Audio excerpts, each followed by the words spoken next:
The stench of rotten meat filled the air as customers approached Butcher Bob's market stall.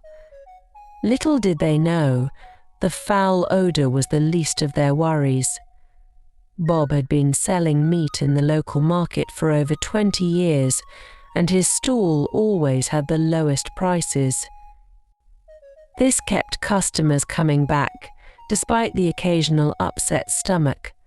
What those loyal patrons didn't realise was that Bob had a dark secret behind his bargain cuts.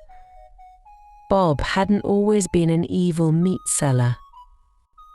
He started his career with good intentions, learning the trade from his father. But years of struggling to make ends meet had hardened his heart. The turning point came when a wealthy competitor moved in across the street, threatening to put Bob out of business. Desperate to keep his prices low, Bob made a fateful decision that would change everything. Late one night, when the market was closed and empty, Bob snuck out to a nearby farm. He crept into a barn, looking for animals that were sick or dying. With practiced efficiency, he slaughtered an ailing cow and hauled its carcass back to his stall. The meat was discoloured and smelled off, but Bob knew how to disguise these flaws. He mixed the bad meat with his regular stock, and to his relief, no one noticed the difference. From that night on, Bob's secret midnight raids became a regular occurrence. He targeted different farms each time to avoid suspicion. Sometimes he'd take chickens with avian flu, other times it would be pigs with swine fever. Bob knew that selling meat from diseased animals was illegal and dangerous. But he didn't care. All that mattered to him was making money, and sick animals were free for the taking. As the years went by, more and more of Bob's customers started getting sick. Some experienced mild food poisoning, while others suffered from more severe illnesses. A few even died from mysterious infections that baffled local doctors. The health department investigated several times, but Bob was clever. He always managed to hide the evidence when inspectors came around, bribing them if necessary. Bob's wife, Sarah, began to suspect something was amiss. She noticed her husband's late-night disappearances and the strange smells coming from his work clothes. When she confronted him, Bob lied, claiming he was working extra hours to support their family. Sarah wanted to believe him, but doubt gnawed at her conscience.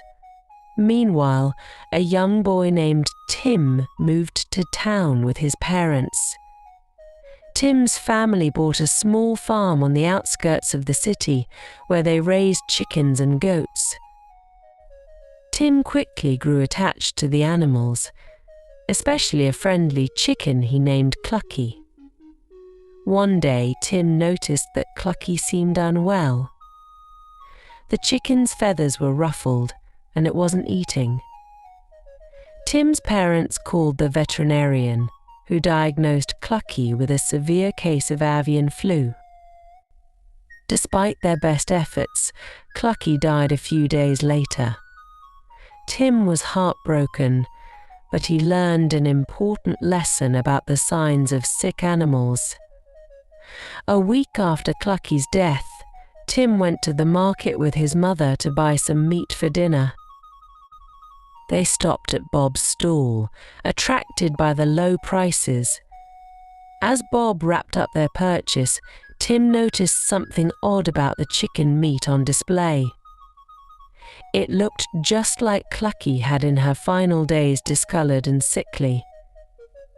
Tim tugged on his mother's sleeve and whispered his suspicion. She brushed him off at first, not wanting to believe that a respected butcher would sell bad meat. But Tim insisted, describing the similarities between the market chicken and his deceased pet. Finally, his mother took a closer look. To her horror, she realized Tim was right. The chicken on Bob's counter was clearly diseased. Tim's mother reported Bob to the authorities immediately. This time they decided to conduct a surprise inspection. They caught Bob red-handed with a stash of rotten meat hidden in a secret compartment beneath his stall. The inspectors were disgusted by what they found: carcasses of animals that had clearly died from various diseases, all mixed in with Bob's regular stock. As news of Bob's arrest spread, the market erupted in chaos. Customers who had suffered for years finally understood the source of their illnesses. Many were angry, demanding compensation for medical bills and lost wages due to food poisoning. Others were simply shocked that they had trusted Bob for so long. The local newspaper ran a front-page story about Butcher Bob's House of Horrors. Reporters interviewed former customers, health officials, and even some of Bob's suppliers who claimed they had no idea what he was doing with the sick animals they sold him. During his trial, Bob tried to defend his actions, claiming he was just trying to provide affordable meat to the community. But the evidence against him was overwhelming. Prosecutors presented testimony from dozens of victims, including families of those who had died from eating Bob's tainted meat. In the end, Bob was convicted on multiple counts of fraud, endangering public health, and involuntary manslaughter. The judge sentenced him to 25 years in prison, effectively ending his reign of terror over the local meat market. As Bob was led away in handcuffs, the courtroom erupted in cheers. Customers who had suffered for years finally felt a sense of justice. They were grateful to young Tim for his sharp eyes and brave actions. In the aftermath of the scandal, the local government implemented stricter food safety regulations. New, honest butchers took Bob's place in the market, selling fresh, healthy meat at fair prices. The community learned the importance of being vigilant about food safety and supporting ethical businesses. Tim's family became local celebrities. His father was invited to join the town council, where he advocated for stronger consumer protection laws. Tim's mother started a support group for victims of foodborne illnesses, helping them cope with the physical and emotional aftermath of Bob's crimes. As for Tim, he became known as the boy who saved the market from the evil meat seller. His experience inspired him to pursue a career in veterinary medicine, determined to help animals and protect public health. Years later, when Tim opened his own veterinary clinic in town, he hung a picture of Clucky on the wall, a reminder of the chicken who had unknowingly played a crucial role in exposing a dangerous criminal. The story of Butcher Bob and Tim's bravery became a cautionary tale passed down through generations in the town. It served as a reminder that sometimes the most unlikely heroes, even a young boy, and his pet chicken can make a profound difference in their community. Years passed, and the town slowly recovered from the trauma of Butcher Bob's reign of terror. The market thrived under new management, with strict health and safety protocols in place. Meanwhile, Bob languished in prison, his health deteriorating as he faced the consequences of his actions. Sarah, his wife, had divorced him shortly after his conviction and moved away, unable to bear the shame and guilt of being associated with his crimes.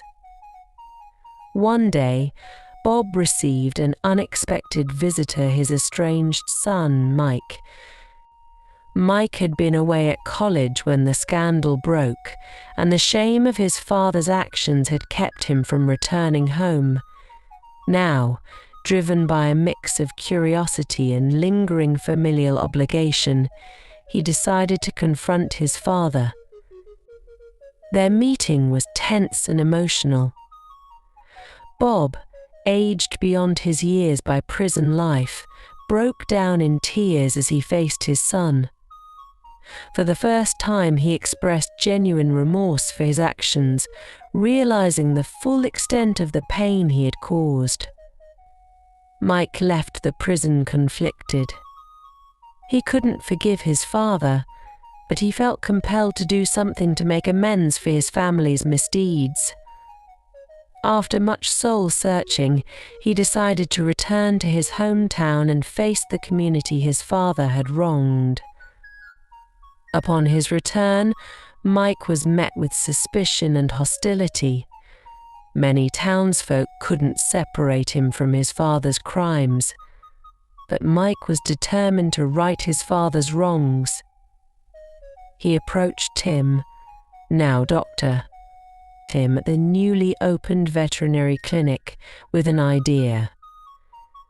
Mike proposed starting a non-profit organization dedicated to food safety education and support for victims of foodborne illnesses.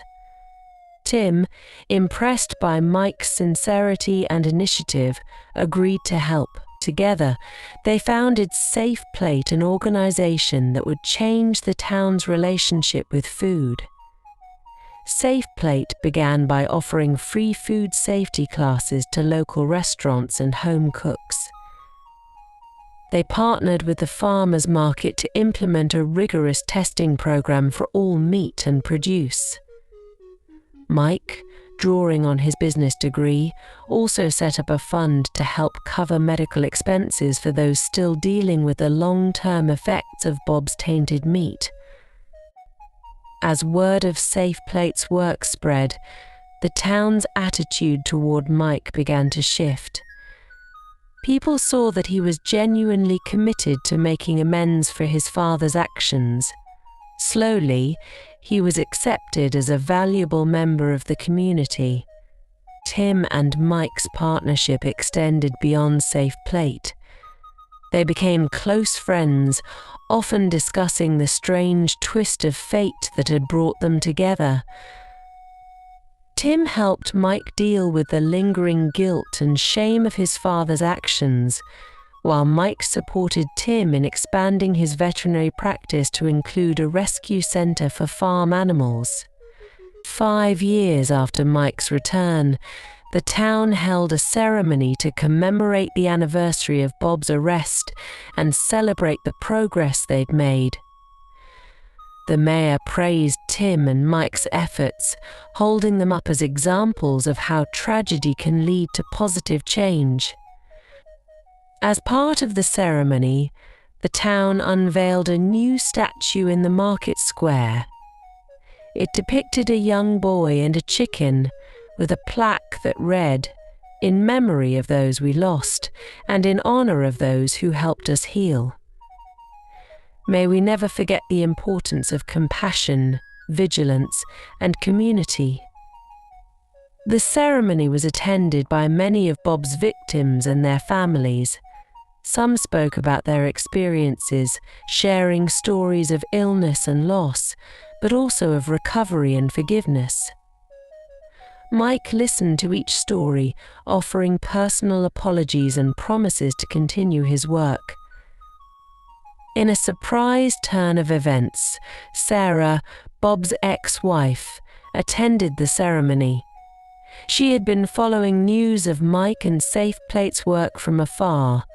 Seeing her son take responsibility for healing the community had given her the courage to return and face her own part in the tragedy. The reunion between Mike and his mother was tearful but healing. Sarah offered to volunteer with Safe Plate, wanting to contribute to the town's ongoing recovery. her offer was met with cautious acceptance, another step in the long journey of healing. As the ceremony concluded, Tim and Mike stood before the new statue, reflecting on the unlikely journey that had brought them to this point. They realized that their work was far from over. There were still people suffering, still lessons to be learned, and still a community to nurture. But as they looked out at the gathered townspeople faces that had once shown fear and anger, reflecting hope and unity, they knew they were on the right path. The legacy of the evil meat seller had been transformed into a story of redemption, resilience, and the power of community. As the sun set on the market square, casting a warm glow on the new statue, Tim and Mike shook hands, renewing their commitment to the town's future. The story of Butcher Bob would always be a part of their history, but it no longer defined them. Instead, it had become the catalyst for a stronger, more vigilant, and more compassionate community.